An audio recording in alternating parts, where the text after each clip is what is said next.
Olá e bem-vindos. Hoje vamos mergulhar num tema que é absolutamente fundamental, a saúde mental. Mas vamos olhar para a psicopatologia de uma forma diferente, não como um fim de linha, mas sim como um desafio humano que tem pela frente um caminho de esperança e de propósito. Vamos a isso. Psicopatologia é uma palavra que pode assustar um bocado, não é? Mas no fundo o que significa é simples. É uma doença da mente. E tal como qualquer outra doença do corpo, é uma condição que se pode compreender, que se pode tratar e, acima de tudo, que não define quem a pessoa é. E é aqui que chegamos à questão que realmente importa. É esta a pergunta que nos vai guiar. Estamos a viver uma mudança de mentalidade incrível, de um foco total na doença para um foco no potencial de se ter uma vida com significado. Vamos perceber como é que essa transformação está a acontecer. Bom, para começarmos vamos assentar bem os bases. O que é que significa na prática viver com aquilo a que se chama uma doença mental grave?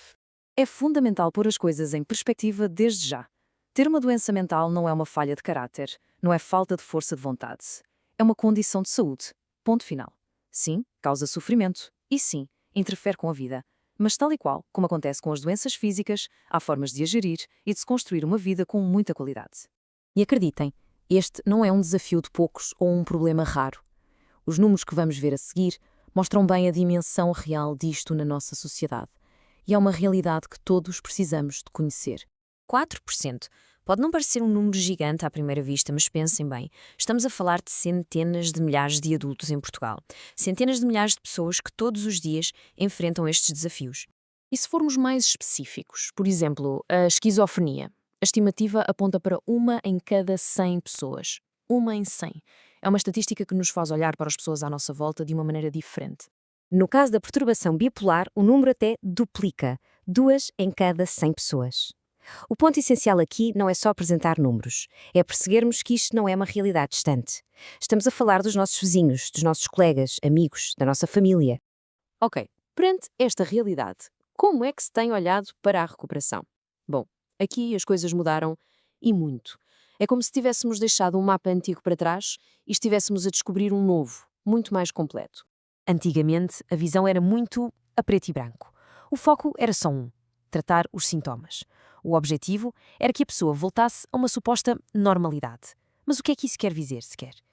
Hoje sabemos que é um conceito muito limitador.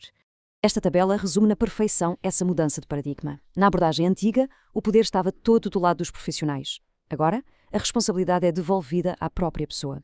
Deixamos de olhar só para a doença, para olharmos para a história de vida completa, a biografia. E o objetivo deixa de ser apenas tratar, para passar a ser crescer e descolorir.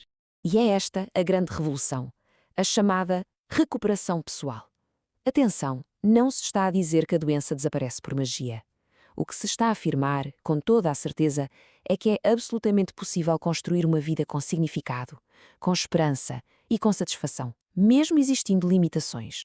Muito bem, mas como é que se põe em prática esta nova visão? Há uma abordagem concreta para isso. Chama-se Reabilitação Psicossocial, ou RPS para simplificar. Esta é a definição oficial da Organização Mundial de Saúde. E reparem na palavra-chave: oportunidade. A RPS não é sobre curar ou consertar alguém, é sobre dar a essa pessoa as ferramentas e as oportunidades para que ela atinja o seu potencial máximo, a viver na comunidade como qualquer outra pessoa. Eu acho que esta citação diz tudo, não é? A filosofia não é a cura. A filosofia é a possibilidade de ter uma vida com esperança, que nos satisfaça e na qual possamos sentir que contribuímos. É uma mudança gigante na forma de pensar. Ok, mas como é que isto funciona na prática? Não é só uma ideia bonita. A reabilitação psicossocial assenta em princípios muito claros e sólidos. Então, quais são os pilares que sustentam esta abordagem tão transformadora? É isso que vamos ver agora. E aqui está a essência da RPS. Reparem bem na mudança. Em vez de se olhar para os problemas, para os déficits, olha-se para os pontos fortes da pessoa. E a partir daí tudo muda. A pessoa passa a ter o controlo, a autonomia para fazer as suas escolhas.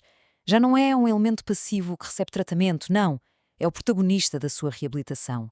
O objetivo? Integrar-se na comunidade, ter papéis sociais, desenvolver competências para uma vida boa. E tudo isto com metas que se podem ver e medir. Chegamos à parte final e agora a pergunta é: quais são os resultados disto tudo?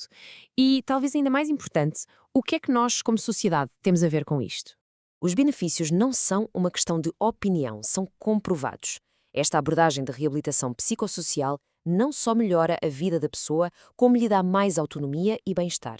E quando uma pessoa está bem, isso reflete-se positivamente em toda a comunidade à sua volta. E aqui estão os resultados concretos, preto no branco. Menos tempo em hospitais, relações sociais mais fortes, mais conhecimento sobre a doença tanto para a pessoa como para a família e talvez o mais importante de tudo, uma redução do estigma. Porque quando as pessoas se sentem capazes e integradas, a sua qualidade de vida dispara. E já que falámos em estigma, vamos direto a um dos mitos mais perigosos e falsos de todos. A ideia de que doença mental é sinónimo de violência.